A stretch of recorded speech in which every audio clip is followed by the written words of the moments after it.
I have a surprise guest today. Well, it was a surprise to me. I had someone else booked today and they got sick. And Ruth, my dog sitter, was there when I got the cancellation. And I said, how about we podcast today? So she jumped right in and I was so grateful. And we ended up having a really great conversation. So Ruth dog sits for me and she has a really unique lifestyle. And I just wanted to have a conversation with her about it. I've been wanting to actually podcast with her about her lifestyle for a while. So it was just serendipitous. She was here. My guest canceled and it just ended up being a great conversation. So I hope you enjoy today's episode with Ruth. Two things. One is we are changing our book club book. We are going to still read that book club book in January. But the new book club book is called Orange is the New Black. I'm sure you've heard of or have watched the TV show. But I wanted to read the book. There's no theme for this book. There's no genre. We just wanted to read something that was kind of interesting and well written. And that's what we're reading. So next book club book is Orange is the New Black. I don't remember the name of the one we were supposed to read, but we're going to postpone that one to January. It was a book that required some reflection and some writing and some homework, and we're just overwhelmed and we don't have the bandwidth for it. So we're pivoting. Orange is the New Black. Join us for that book club. We'll probably have that episode in a couple weeks. The second thing is, if you're looking for me online, you can go to birdieboyproductions.com, birdieboyproductions.com to find the podcast, the merch, and anything else you may be looking for, wife of the party related. You can send me an email at that website as well. Thank you for all your emails and your support. Thank you for sharing. Thank you all the people who come up to me in public and say, thank you so much for your podcast. It's really very sweet. And I really appreciate it. So thank you. I hope you enjoy this episode with my dog sitter, Ruth. Hi, Ruth. Hi. How are you? I'm okay. Yeah. Thank you for doing my podcast today. Sure. It's nice to see you. Good to see you, and too. I love your blouse. I know. We just keep switching. Like I saw you that one day. I know. Well, it's because you're helping me and I can't slow down enough to be here. That's the whole point, is you're here because I'm not here. Right. Most of the time. But one or the other. I didn't ask you this ahead of time. We can stop and start over. Can we talk about how your lifestyle? Sure. I think it's so fascinating. Yeah. I think it's really brave. Well, thanks. So tell everybody how you live. Does that make sense? Mm-hmm. Yeah. I live on the edge. You do kind of live on the edge. I do. On the financial edge, on the home. I'm officially homeless, but I'm well taken care of. I live in very nice places for a homeless person. I don't think of you as homeless.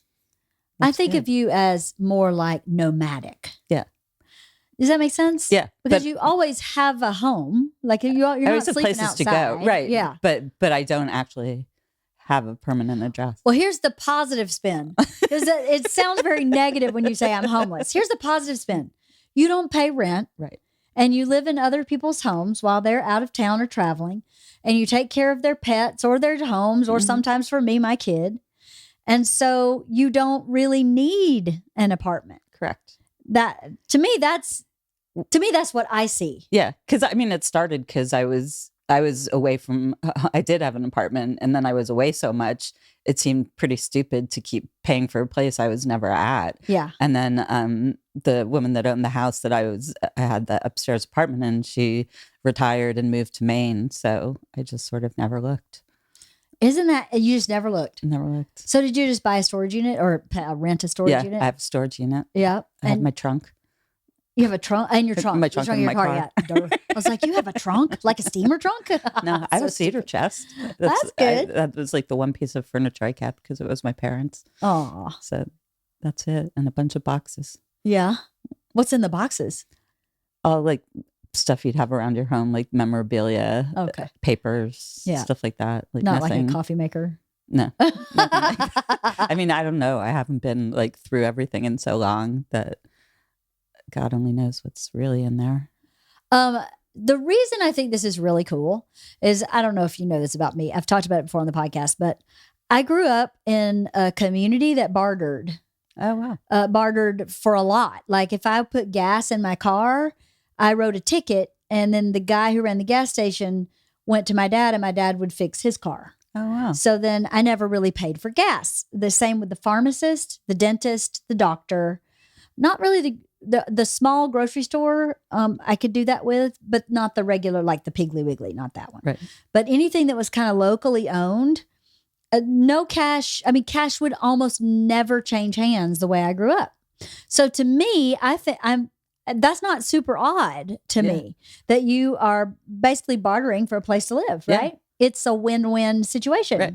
And that's how I like to see it. Because when I do find crash pads for the few days, like in between jobs and stuff, I always like to trade it for something. I don't want to just like show up on, keep showing up on somebody's couch. Right. So I like to have it where I can trade, right.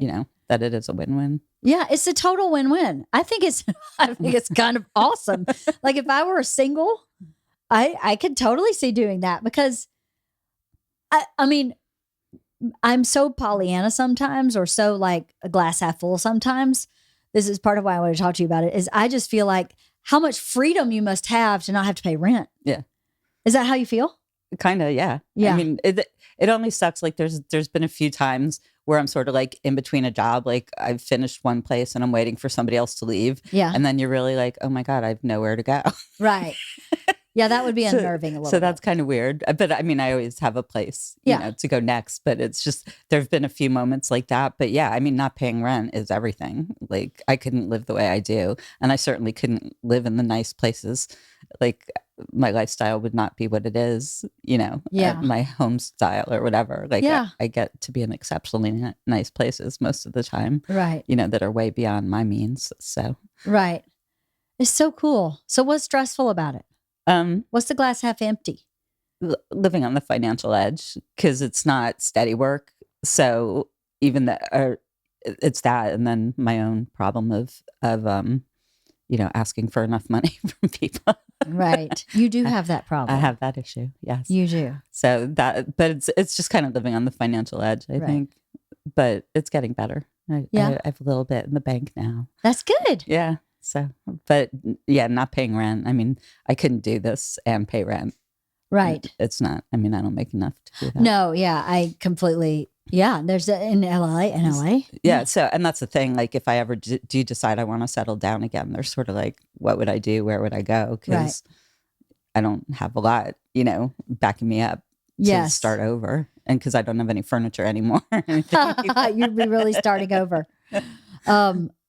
Yeah, that is an interesting perspective. You're kind of not stuck, but stuck a little bit. A little bit, yeah. Yeah, you'd have to have something kind of major get you to another level. And that's why, it's been going on for years now, but like, I'm hoping that that's what the documentary is, that's my stepping stone to my next thing, that I can start traveling and talking and living in hotels instead of other people's houses. Instead of people's houses. I don't know. It's not so glamorous to live in a hotel long term. It gets kind of like, I know.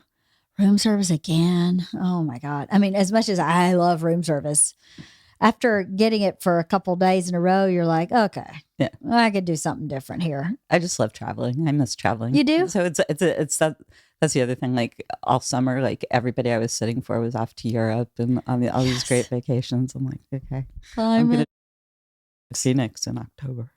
Phoenix is fun. No, it was totally fun. We saw, are we on? Yeah. Oh yeah. We've been on. Oh, sorry. We saw this band. I was with my cousin and the band Bread, from the 70s. There's a tribute band called Toast.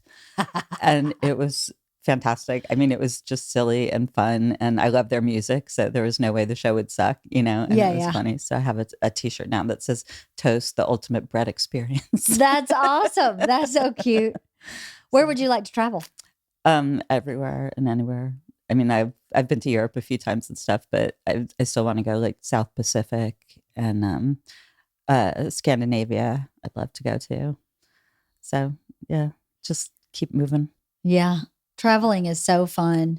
It's so expensive. Yeah. It's crazy nowadays how much it costs to do anything, feels like. Yeah. Oh my God. I mean, even driving to Phoenix with the gas prices. You could. Yeah. But that's pricey. There's so much to do in the US too. It's hard sometimes, to think when Bert's like, let's go to, New Zealand. I go, but I haven't been to Wyoming. Right. You know, I haven't seen Yellowstone. I haven't seen Mount Rushmore. I have been to the Grand Canyon a couple times, but I haven't seen the Ozarks. I haven't been really up in the Pacific Northwest much to speak of. I haven't been to Alaska. There's a lot to see here that you could, if you really wanted to, you could drive to. Yeah. Take a little effort, but you could get there. You get a camper. Could get a camper. And just go out. We did that. We used to have a trailer that we traveled with in the summer, a station wagon and a trailer. And when we moved to Texas, it's hard to get out of Texas, but we went and we did like all the national parks and stuff. So that was really fun because it's just an easy, cool way to do it. You did all the national parks? Not like all of them, but we did like Bryce, Zion, like great national park. Painted Desert. I love that national park. Yeah, stuff like that. They're great. So like it doesn't even look like it's on this planet, does it? No. I remember driving through there going, what is this place? This is like some other world. It is. It's so beautiful. I feel places like that. I always feel like it's a Hollywood set, right. It looks so nice. It's got to be fake, It's got to be fake. But there is a lot of land left in this country. You think there's not, and then you go to places like that, and it's just awesome. It's true. We went somewhere recently, and I was like, look at all this just like open land. There's nothing here. We just live in such a congested environment. It's hard to remember. Yes. Yes, it is. It's a big place. So how did you get into dog sitting? I got into dog sitting. I used to travel a lot for work. I worked in television and I traveled a lot, and I had a dog. And so when I traveled, a lot of my friends would watch my dog. And then he unfortunately died. Aww. And I had stopped traveling so much for work. I was doing more post-production. And people just started asking me like, well, since you don't have your dog, could you watch my dog? And it kind of grew from there. It's really, I've been so lucky. It's been word of mouth. Mm. I've never really had to advertise. I was on rover.com for like a minute. I had one client from rover.com, but you don't make a lot of money. It's like, because they lived downtown and I had to pay for parking. So by the time I got paid, it was like $10. Oh, shit. So yeah, so that wasn't, but luckily, it's just been great people that, a lot of the same neighborhood, people that know each other just keep referring me, and I still get new clients. Mm-hmm. So, I'm not totally looking for them because my regular clients kind of keep me booked, but, I rarely say no if I don't have to. Yeah, right. I know people ask me for your number and I go, do I want you to have it? Because then she may be booked when I want her. Exactly. So I have to really go, who is this person and what do they mean to me? Exactly. If you mean enough to me, I'll give you the number. If you don't, you can forget it. I'm not doing it because I'm greedy. But I tried. There's a couple of clients like you that I check with first if I'm gonna book, because you've been great to me and I love your dogs and they love you. Good Lord. You come in the house and you would think Jesus himself had showed up. It's like, what? Ruth is here. I'm chopped liver. Well, we have fun and good. Well, it's so easy for me because it's like they're the only thing I have to focus on when I'm in your house. Yes. So it's like they do get all the attention. Yes. That's my job. Yes. So it's not like I'm trying to do all this other stuff and sort of pay attention to them. It's just they're why I'm there. What I think is really interesting about your job is I think there are jobs like your job or similar that people don't think about having. Even I still don't think of you as homeless. I think of you as an actively working dog sitter who doesn't have time to have a home. You've made a smart decision, in my opinion, is very smart.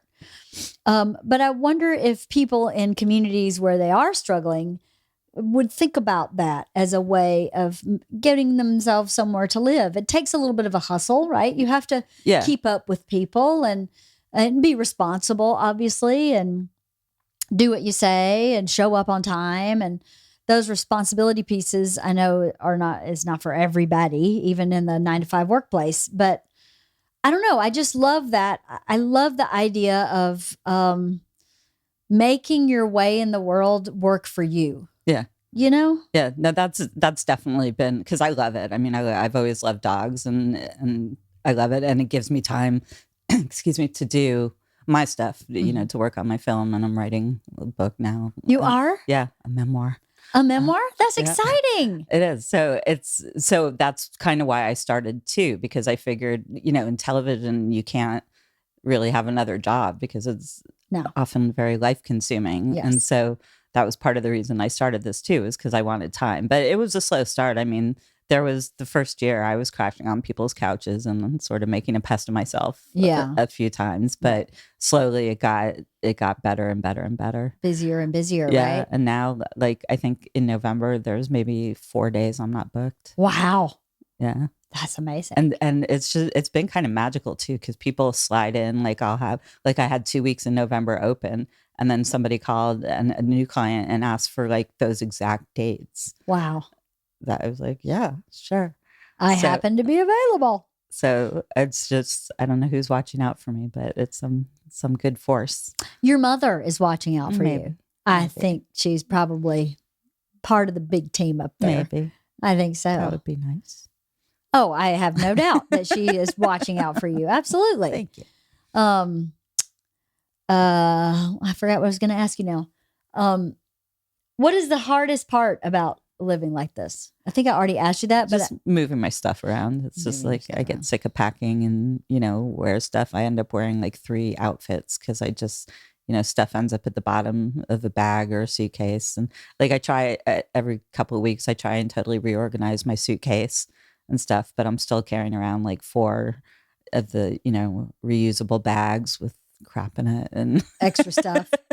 Yeah. So yeah, even though like I'm totally on the move, I can't pare down enough to just have one suitcase. Right. So it's just, that gets to be kind of a pain. And then just knowing I have stuff in storage that I might want to get to, like I like to paint. It's kind of a hobby, but it's like all my painting stuff is in storage, and to get it out, you know, it's a big production. And then I have to be at somebody's house where there's room for me to spread out and like put my drop cloth down and, you know, so I don't mess anybody's house up and things like that. And it just never seems worth it. Cause usually I'm, you know, if I was somewhere for like 2 or 3 weeks, maybe, but you know, if I'm just somewhere for 4 days, it's kind of ridiculous to go get all my stuff and start something and then have to go put it back in storage. Right. That is a pain. Yeah. That is a pain. Does it bother you that you don't have a refrigerator that's just yours? No, because honestly, even when I did have a refrigerator, I mean, I'm just worried about that. I'm worried that you don't have a fridge. There is nothing in it. All I need is my Diet Coke, and I just buy that as I need it. As you need it. So, yeah. Such an easy way to live. I'm kind of jealous. I feel like my life is so busy and crazy all the time and stacked on every angle. That seems really lovely to just be that simple. And I mean simple in the best way. Yeah. It's just very kind of clean and streamlined. And what do you need? This, and you have that, and that's what you need. Yeah. That's awesome. Yeah, if I like to cook or anything, it would be more of an issue, but I don't. So, you know, I eat when I need to and whatever.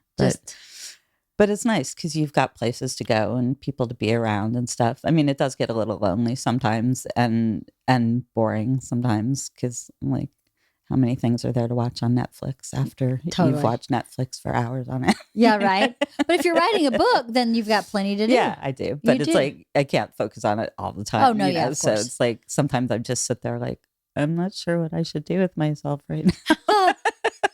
So have you ever dog sat a dog that you were scared of? I haven't sat a dog I'm scared of. I've had dogs I'm scared to walk.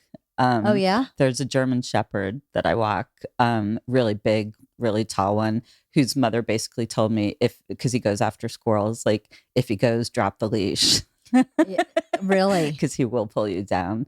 Wow. And then I had an incident where it's not a pit bull, like pit bulls are bad story. It was just this one of those really big, low, strong pit bulls, and I tripped over it. Oh. It like got under my feet somehow, and I tripped over it and fell flat on my face. Oh, no. And stuff. But I was scared to walk those dogs anyway because I'm like, I'm not that strong, and I'm like, if I saw me walking a pit bull like that, I'd be like, that girl should not be walking that dog. Then how do you walk my dogs? Because your dogs don't do that. They're not like aggressive. I'm not scared of that they're going to get aggressive and pull and whatever. Yeah, I mean, Mac a couple of times is when there's been other dogs has been like jumpy and pulley, but I know he's controllable. Yeah, he is. He's not going to run, pull Yeah. me across the street or anything. No, he does listen pretty good. He's not perfect, but I know when I walk him, if I get stern enough in my voice, he's like, okay, I can't do that. I think I trust your dogs. I've known Max since he's a puppy too. I mean, you were here when he first got here, first day, know. Mr. Mac. He's so sweet. Yeah, I walked him a couple weeks ago. I walked him once, and there was a dog waiting behind this fence, just waiting for us. Had no idea this dog was anywhere in the world. And the dog literally snout through the cracks in the fence.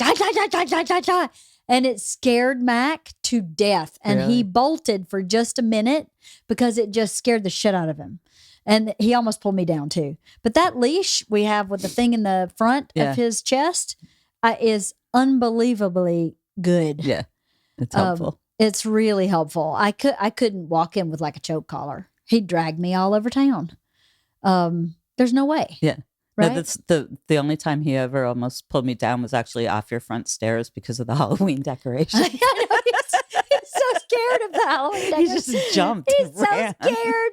He's such a, maybe I shouldn't put this out in the world. He's a really scary attack dog. No, he is really scared of his own shadow, right?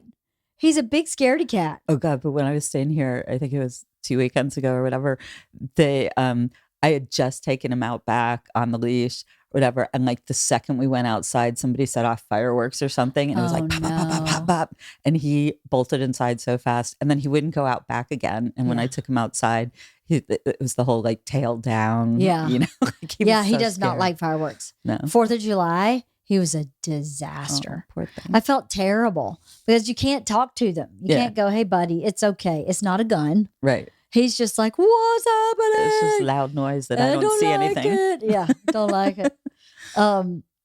So you sit cats too. I say cats too. Uh-huh. I've come to appreciate cats. I wasn't always a cat person. I've come to appreciate them. I am totally a cat person. I've come to appreciate dogs. I love my dogs, but I would just have cats. I'd have a house full of cats. Yeah, they're so easy. And to me, I get the same love from a cat that I do from a dog. If you have the right cat. You know, some cats are just assholes. Right. If you get the right temperament cat, I mean, Gus is kind of like a dog. Yeah. He just kind of is like, hey, what's up? Can I sit in your lap? Cool. Feed me and I'm cool. Yeah. He's just like cool, like a dog. What is the weirdest animal you've ever sat? Oh, what was it? It was not like a grasshopper, a little lizard thing. Oh my God. I mean, and there's this couple that they had a rabbit, and a chicken. I guess the chickens might be the weirdest, but yeah, so I didn't really have to do anything with that. Yeah. But the only thing I won't do is snakes. No snakes? No. Reptiles, no.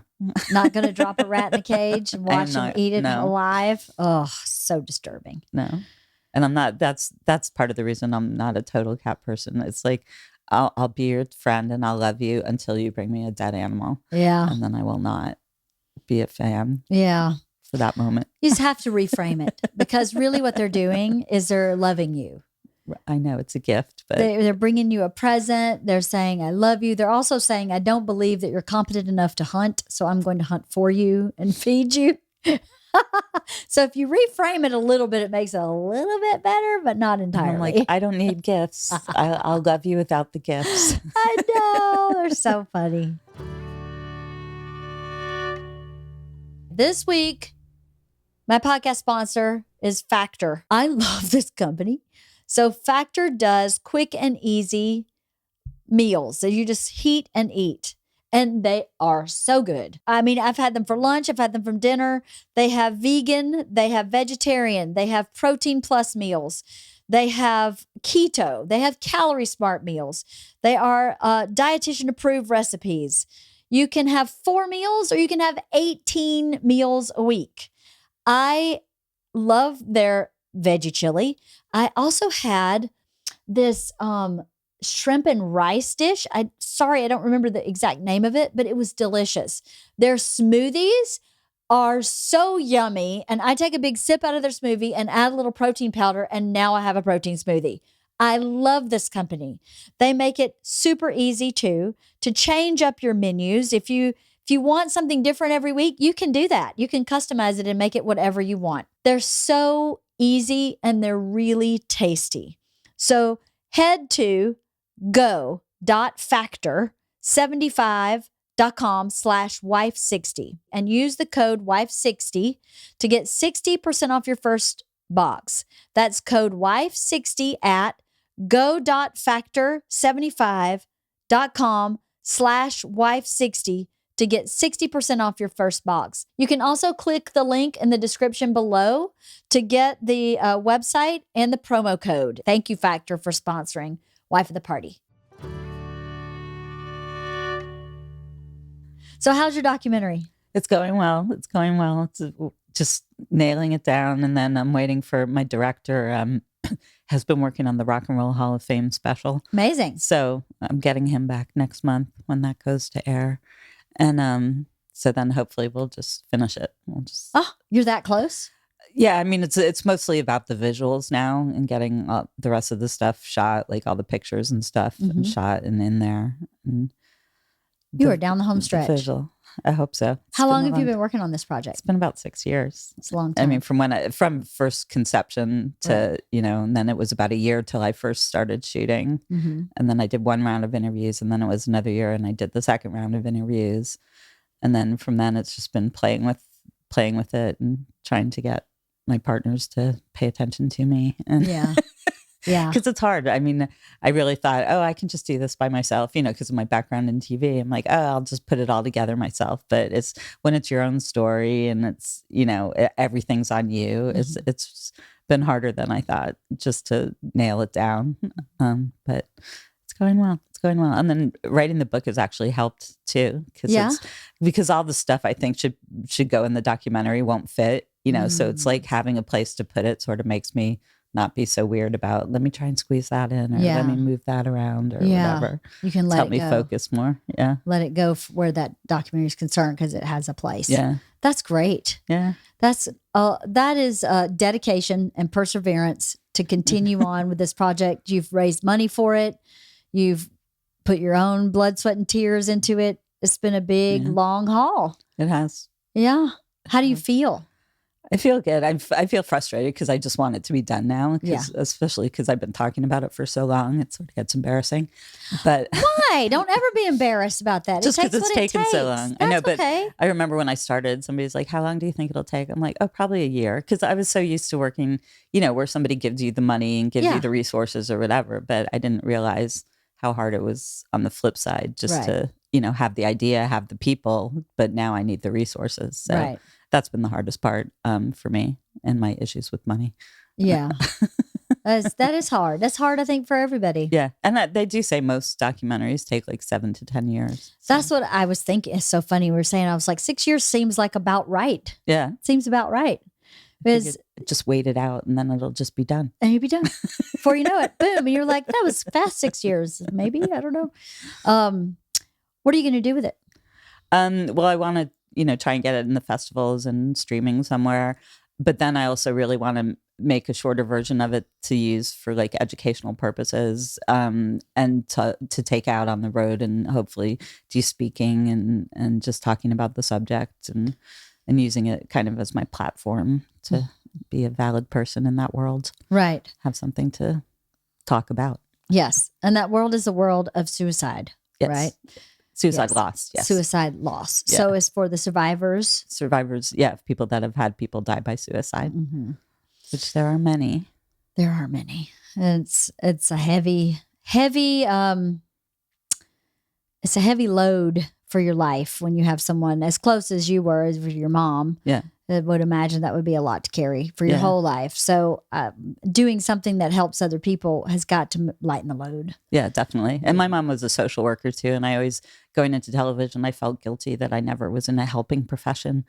And so it was this is sort of like the joining, my social service gene with, what I naturally like to do. So it kind of makes it special in that way for me. It's a perfect fit. I didn't waste all that time in TV. No, using time's it. never wasted. No, I mean, you know what I mean? It's just because always thinking I should be something else. But isn't that hard that we do that to ourselves? We think we should be something else or something more than what we are, which is why I, again, find the way you live very admirable. Yeah. Because most of us go, no, that's not enough. But Right. why? Why isn't it enough? You're safe. You're warm. You're in a lovely home. Why is that not enough for most people? Right. Myself included, by the way. Right. And I'm directly helping other people. That's how I look at it. It's like, because that's what drives me, is sort of wanting to be a helper. And so, you know, I do things so other people can go do their things that they need to do. So, and that's so lovely and admirable and healthy in a lot of ways. It's kind of very balanced compared to the rat race most of us live in, where you work a job that you hate and you don't feel like you're maybe helping anybody, or feel like you're trying to help people who don't want the help. There's so many jobs that are you know, where people don't want the help. Yeah. But I was starting to get depressed too in television. Like the last couple of jobs I had were, you know, I really took more for the money than the love of the game. Yeah. And so I was really starting on the road back to depression. And then I started volunteering, and that's kind of when the dog sitting really started, because I needed to make some money too. Yeah. But I was able to do both of those. And then that kind of led to the documentary and all that. And I just kept going. So many jobs could be supported by what you're doing. Right. Right. I mean, when I was a writer, I managed apartment buildings, because guess what? I'm home all day long. Unless there's a crisis, or like, you know, rent day. That was always a heavy day, and I always had a couple of days during the year where I knew for sure I was absolutely not able to write. But other than that, I could write all day long. And I waited tables at night, and, you know, I sold Avon. I did all these things to make the life work for me. Right. Is what I wanted was to write. Right. So then these other things seem very easy. I think when you maybe don't have a vision of what you want or what the purpose of that job is for you, you become very unhappy. Yeah. So people who are waiting tables and they don't feel that's their purpose. I think I really loved waiting tables. I thought it was Me too. awesome, because you make really good fast money. You're always hustling and moving. You're always trying to sell somebody something a little better, but not to be inappropriate. And then you get to make someone happy and have someone have a wonderful evening. That was, I thought, where's the bad in this? Right. I'm tired, but hey, I'd be tired digging ditches too. So why not do this? But I always had another purpose. Right. And the people in the restaurant with me, the last restaurant I worked with was a really big restaurant.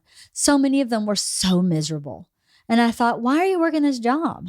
Right. Like, you don't have to do this for a living. It's not like someone said you will wait tables and that is your only option. Right. What does that job afford you?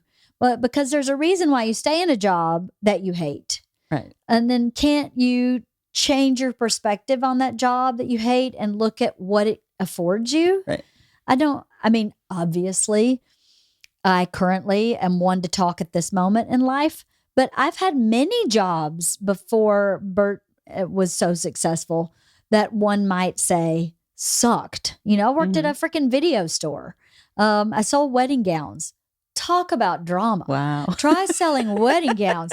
It's a nightmare. Like, you practically get stabbed by people if you bring the wrong gown or say the wrong thing. It was not a fun job. Wow. I worked in a bank, also not fun. Wow. You know, sold Avon, I waited tables. I was a personal assistant for a really wealthy guy. That was not fun either. I worked in a finance office as like the person who just made sure there was office supplies everywhere. I drove a tow truck for my dad. Wow. What else have I done? I mean, all those jobs are kind of, you know, some of them are kind of purpose-free. Yeah. Unless they give you what you need to do something else. Like dog sitting gives you freedom, some balance. You, in some ways, sort of run your own schedule. Like if you were hardcore into yoga, you could still do yoga and dog sit all day long. Yeah. No, it's very freedom oriented. Yeah. For sure. I wish as a society we would look at life a little more like that. my life gives me freedom. I do this podcast when my guest can, but really when I can first. Mm-hmm. I has to work for me, and then I figure out when. So, not that I'm making a gazillion dollars, but it is something that I feel I have a purpose in. Yeah. And I don't know. I wish we'd thought more like that as a society. Eileen got in the car the other day and she said, so way back, she had said she either wants to be a bartender or a zookeeper or a trophy wife. She's not sure. I was like, hashtag goals. I don't really care. I'm not really into the trophy wife piece because that part I think has a lot of baggage you don't understand. But I don't really care if she wants to be a bartender or a zookeeper, because the truth is, rarely is your first job your last job. Right. Oh, for sure. You can go to college anytime you want. And a lot of shit doesn't need a college education. Maybe a certificate or a 2-year program, maybe if that, for some certain things. I didn't finish college. You don't have to have a college degree to be a writer or a director. I mean, obviously it's helpful, but if you have a natural creativity and a curiosity to learn, you can do anything you want. Yeah. So when she got in the car, I thought to myself, I wonder how many of her friends' parents would go, zookeeper? You can just mark that off your list right now. Which is kind of ridiculous, So what I was like, well, why don't we see if there's like a summer intern program and you can intern at the zoo next summer smart. Between junior and senior year. And if you like it, then pursue it. I don't know what you need for credentials to be a zookeeper. I would imagine you have to have some kind of biology degree or something, animal care. zoology. Yeah. But then that's something you can look into, But why not? What's wrong with being a zookeeper? The whole Irwin family, Steve Irwin's family, they run a zoo. Totally. They're very successful, very happy people. And why can't you just work at the zoo and be a very happy person? You can.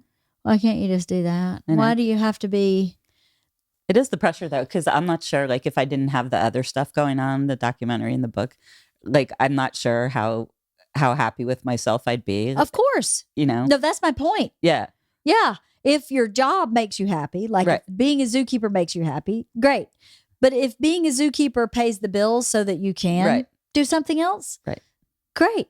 Yeah. It's all about your purpose, right? Yeah. Your purpose is educating people and sharing your life story so that other people feel not alone, comforted, aided, so you can make this journey easier for them in some capacity. Mm-hmm. That's a real purpose. Yeah.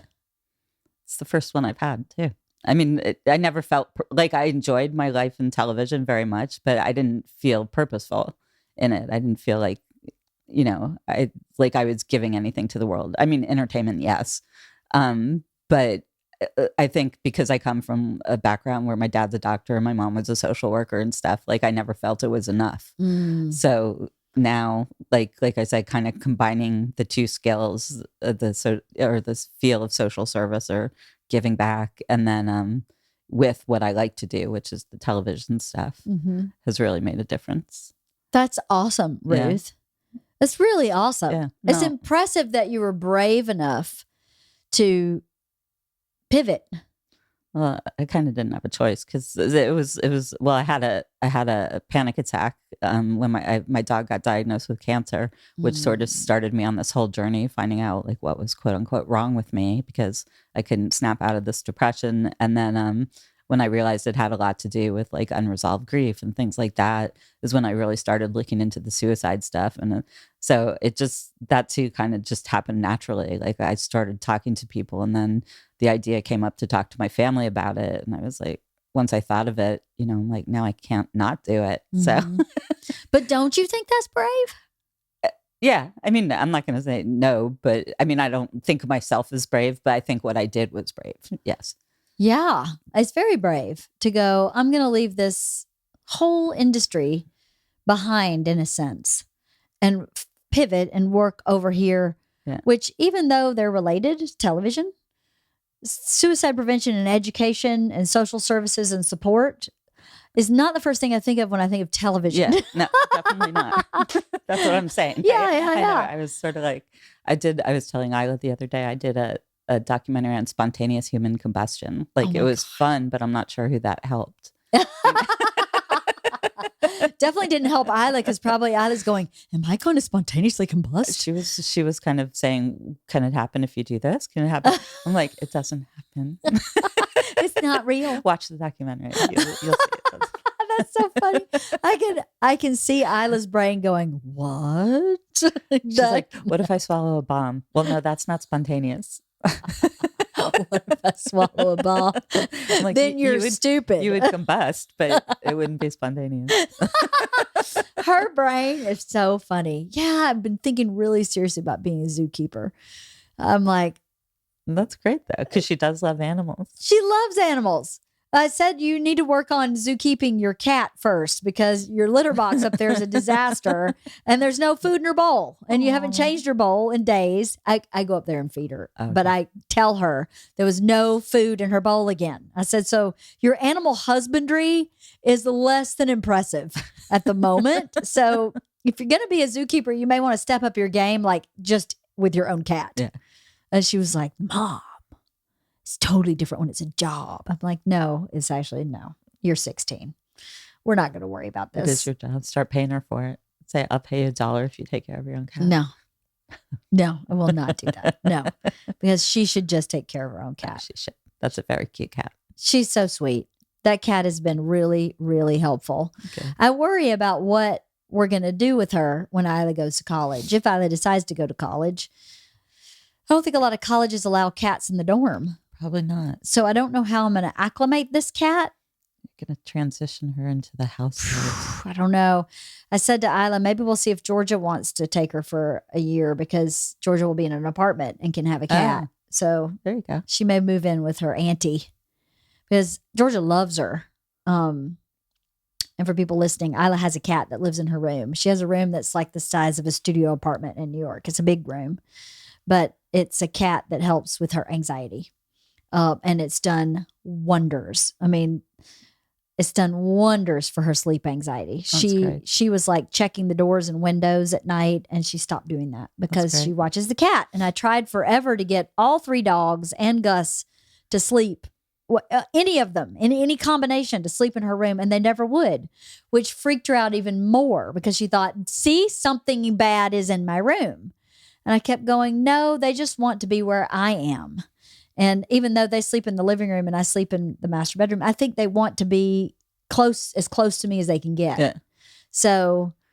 And they're used to being with each other too, especially Mac and Izzy. Yes, they are used to being with each other. I wish they could sleep with me, but I can't sleep with those big dogs. Yeah. I can't. You'd need 2 of your beds. I would need 2. Bert said, just get 2 king-size beds. And I'm like, no, I do not want to sleep with 200 and plus dogs. I don't, because they would be on me. Right. That's the problem. Izzy cannot sit unless she's on me. Right. And then Mac wants to be on me, and then I can't move. And I already have Gus is already on me. Mona, at least now, has gotten so old. She's like, I'll just be at the bottom of the bed. As long as you make sure I'm in bed with you, I'm good. Yeah. But I'll be, she doesn't snuggle with me anymore. And I'll try to make her snuggle with me. And she's like, pass. I'm just going to go down. No, she's never snuggled with me. No.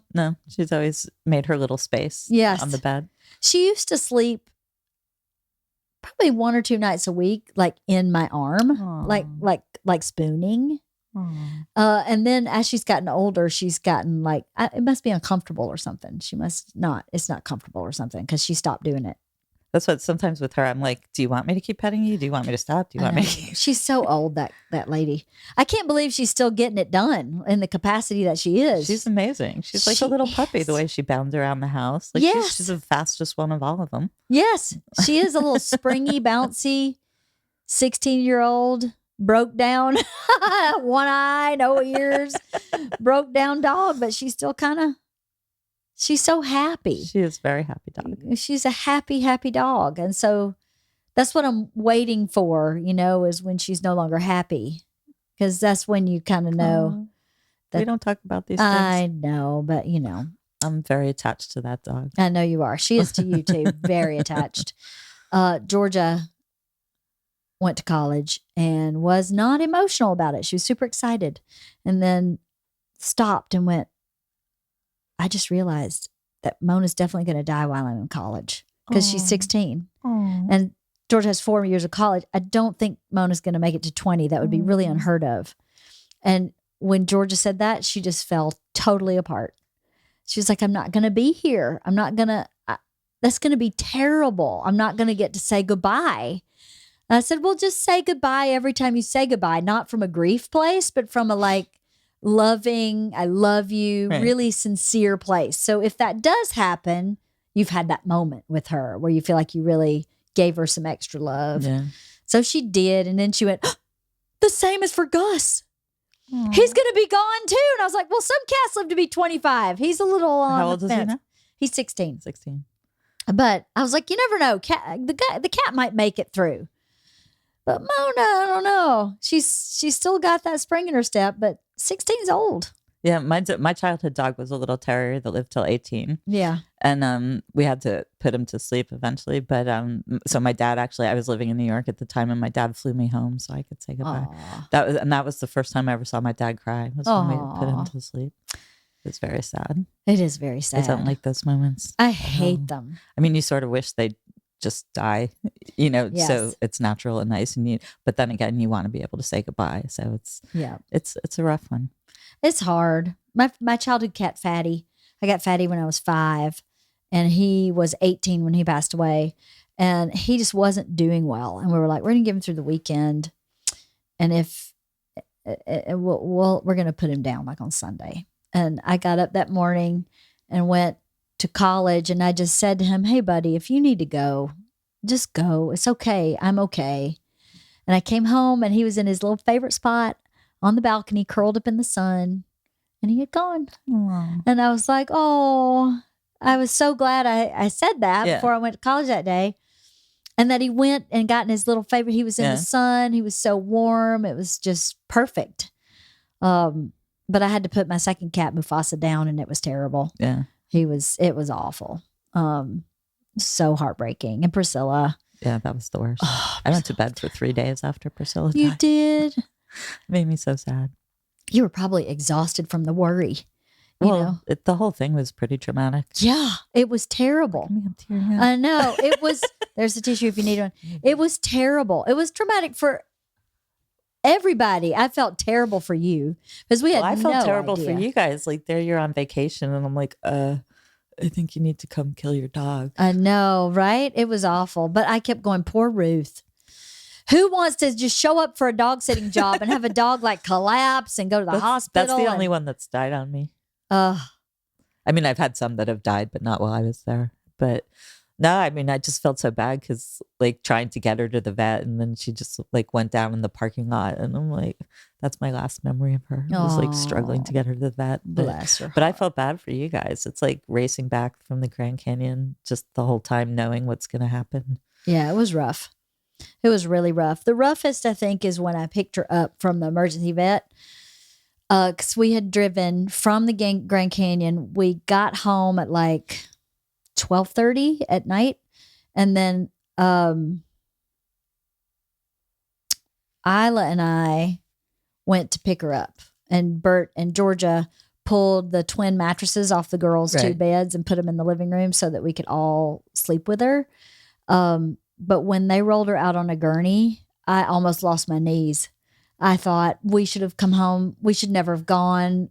But she wasn't sick when we left. We had no symptoms. She it was wasn't fine. until like the third day, I think, the second or third day that Yeah. I even noticed something was wrong. Yep.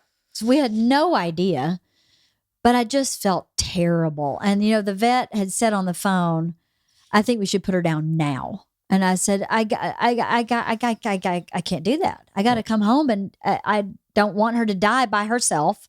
It was in COVID, wasn't it? Yes, it was in COVID. I don't want her to die by herself in a hospital, having been with you for hours. I can't do that. But then when I got there, I made her suffer for hours. But you so said that we could they say goodbye. Cleared her out though, so she wasn't in that She much was pain. better, but boy, that whole next day was just terrible. And I just felt so guilty. I felt so bad. I thought I just had her suffer so that we could say goodbye. Well, I felt bad because she was out in the front yard, and she didn't really want to come inside at all. So it's like I could have just let her stay there. Yeah. And, she could have maybe died in peace, happy, whatever. But I'm like, I can't, then we'd never know. Yeah. And then that would be horrible in a whole other way. Yes.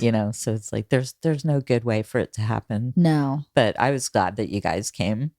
Because I'd have hated for the last thing for her to remember was me being like, Priscilla. Oh, Priscilla-potamus. Trying to tug her across the parking lot. Well, we definitely got to say goodbye. It was very heartfelt and sweet and emotional and hard. And I think she really felt loved. So I think we sent her off with her really feeling surrounded by the people who loved her. I mean, all the campers came and said goodbye. Oh, wow.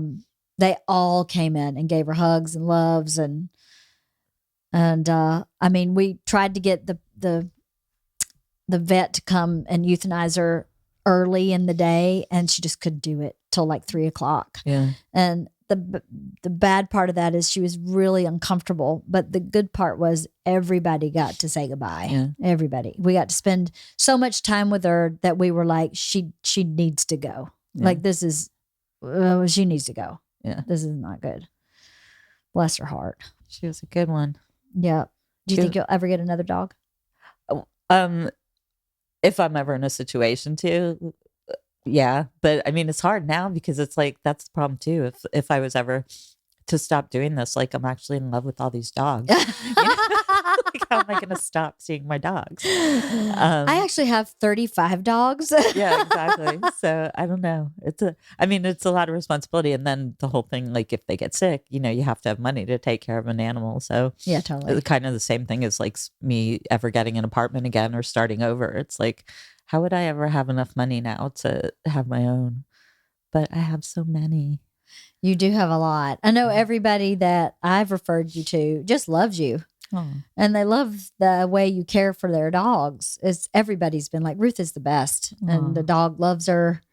So cool that you do that. I genuinely do think it's really cool. No, it is. I mean, I cannot complain about any of it. I created it myself and I love it. I think if I hated it, I probably would have figured out something else to do, but I really do love it. And it's like I said, I get to live in a lifestyle way above anything I could provide for myself. So there's really no downside to it at all. I bet you have been to a lot of fancy houses. Yours being the fanciest. No, yeah. Really? Well, I mean, it's fancy in different ways, but yeah, I mean, they've all been really nice and big and, more than I need or would get for myself. Yeah. So it's interesting to see how different people live, but then you realize like everybody's house is kind of the same. Like I can find my way pretty much around anyone's kitchen. Mm-hmm. It's like how many places are there to put silverware? Yeah, right. Everybody's got it in the drawer. Yes, basically. There's nothing that hard about it. So, yeah, it's pretty phenomenal. I mean, like I said, whatever force my mom or whoever's looking out for me, it's been pretty magical just to watch it sort of come to fruition, to be at the place I'm now. Yeah. That I'm pretty much booked like steadily. That's awesome. I need to put my request in for spring break. Yes, you do. What is your favorite thing about living in someone else's house temporarily? I think just having a nice house around me and having a kitchen if I want to use it and just, all the amenities and just being in a nice place. I grew up in a nice house and it's kind of like being home, in a way. That's cool. Especially when it's people that I come back to over and over and over, know. But I mean, the only weird thing is like, I don't like to be there when the people come home. Yeah. Like that to me is weird. It's like 1 second, it's like my place. Yeah. And then the second they're back, I'm like, I'm just a guest. Like, I don't belong here. Yeah, that would be an interesting transition. Yeah. So. I always wondered, I was like, you don't have to leave when we get home. You don't have to be gone. I always felt like we made you feel like you had to be gone. No, it's totally in the my beginning. issue. And then as I got to know you, I was like, oh, this has nothing to do with us. Surely she feels comfortable enough with us. We're not doing anything. I've had to figure it out. Yeah. I was like, oh, I hope I'm not like rude and I'm not. No, I'm just realizing like, people want to come home, especially if you're coming back from a big vacation. Like I know I just want to go home and have my home. I don't want like some girl sitting there being like, hey. Like when you guys came home from Australia that early that time. I don't know if you even remember. You told me you were coming home at 8 at night and you came home at 8 in the morning. Yes. I think I was still in my pajamas. Yes, like, I do remember. Oops, my bad. And I was like, this is totally my fault. But I'm like, oh my God, they've just come from Australia. Like they must be exhausted, just want to like sit in their house. And get all my stuff together. It was fine. No, you've always been very welcoming. It was fine. But I'm like that with everybody. I just figure even the dog I sit for during the day, sometimes like I get out of there before her mom comes home at night. Yeah. It's just my thing. Yeah. Just skedaddle. I like to be alone, so I assume other people do. I know you'd said that to me before. You would prefer to be alone.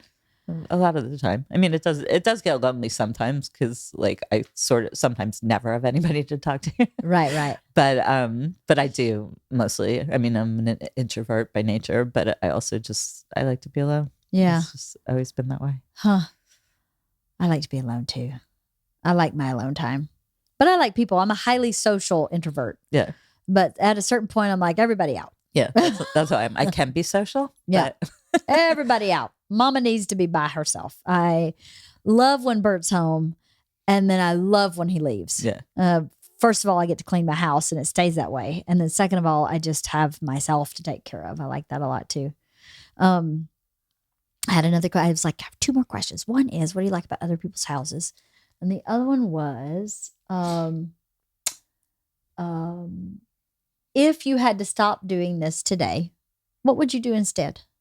Why do I have to stop? No, I'm just curious. I'm curious what I told you once I had a dream. I think I mentioned it to you. I had a dream that you were telling me like we only allow people to work with us for 5 years. Yes, and that remember this dream. So your 5 years is up. And so this is gonna be like the last time. I was like, no. I don't know. It's hard because again, I'm not set up to like do anything else right now. So I mean hopefully when I do stop, it'll be because I have something else to do, like with my film or whatever. But well, that's actually not what I mean. I know. So, if I had to choose something else to do. Yes, and if you didn't worry about where you live or any of that stuff, just the purposeful, the doing, what else would you do? No. Not the practical piece. This is dream time fantasy. I'd be a trophy wife. No. Could be trophy wives together. I'm not sure. I don't know. I like doing lots of different things, like probably something to do with production, but maybe more on like specials or, benefits for causes or something like that. More than like reality TV kind of stuff. Is that what you were doing before? Was reality? Well, more like home decor kind of reality and stuff. I did I show ran my big redneck wedding for 3 seasons. That was that was like the pinnacle of my career.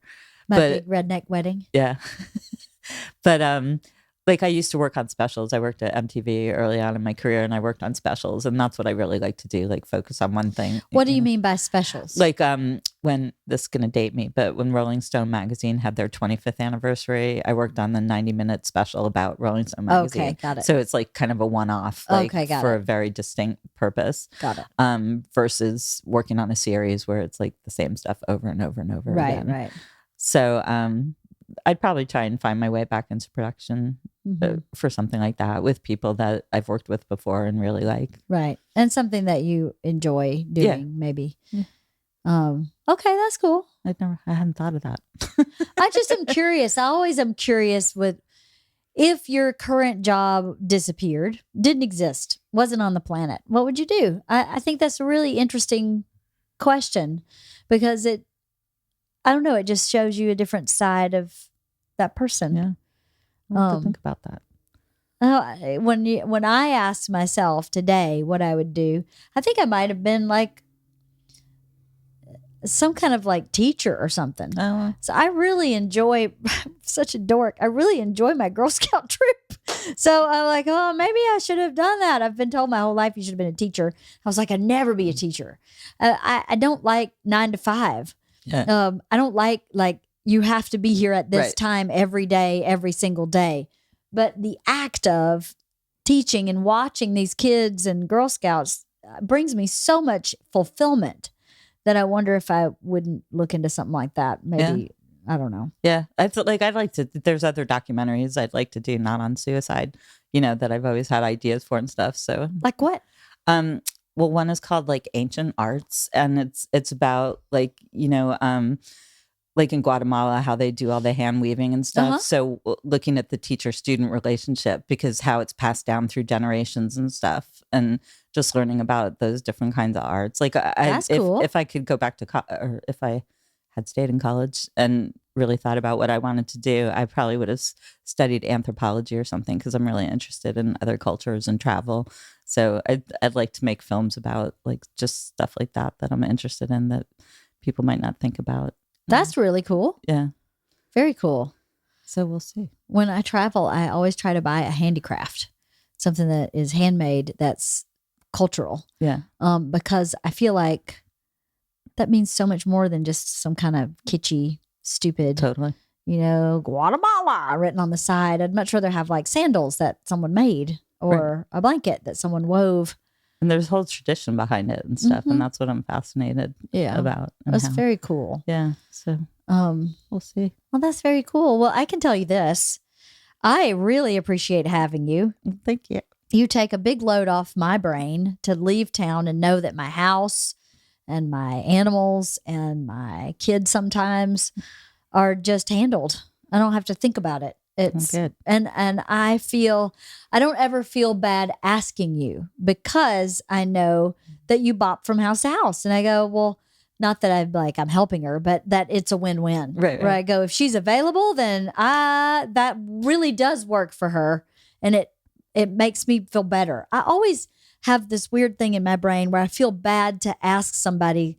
Like, I used to have a mobile groomer, and I would avoid asking him to come groom. It's his freaking job. Right. But something about it made me feel like I was imposing on him. Same with the car wash person who comes and washes our cars, because in California, people get their car washed. They don't wash them themselves. Right. And, same with anybody in that capacity. I always feel really bad asking for help. Never me. I know, and I don't, because I feel like, well, this helps her too. It's clear. So she's helping me, but it helps her too. It's a win-win. Yeah, absolutely. Even though the money part of paying these people doesn't register the same. I don't know why. No, but what you said makes me feel good, because that's who I want to be. Like the person, like, you don't have to worry about anything when you're gone, because no, I don't. I got it covered. I don't worry about anything, and I know if something goes wrong, you'll call me. Yeah, like you're not gonna quote figure it out. No. You're going to go, okay, Priscilla has collapsed in a parking lot. What do I do? And then we go, okay, here's what we do, and you do it.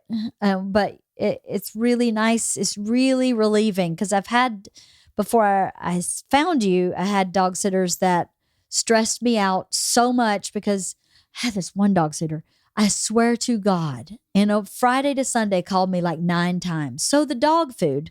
And I'm like, dude, I write it all down. It's all written down. Read the freaking thing. And if you can't figure out 2 scoops kibble, 1 scoop wet, you got problems, right. So that was back when nobody had medication. It was just super easy. And he called me 9 times in one weekend. And I was like, this was not relaxing. Yeah. Now I'm worried that my dog's going to run out the front door because you're such an idiot. You can't even figure out how to feed him. You know what I mean? Right. Now I'm concerned about other issues, right. which is whatever. Well, I'm glad I can be that person for you. Well, thank you, Ruth. Thank you. And thank you for all the help you give me. You're welcome. All the time. You're my backup lately for picking up Isla and for picking up the pieces that I keep dropping. So thank you for being that. Thank you for allowing me to be that. I appreciate it. So do I. Thanks for being on the podcast today. My pleasure. Yay.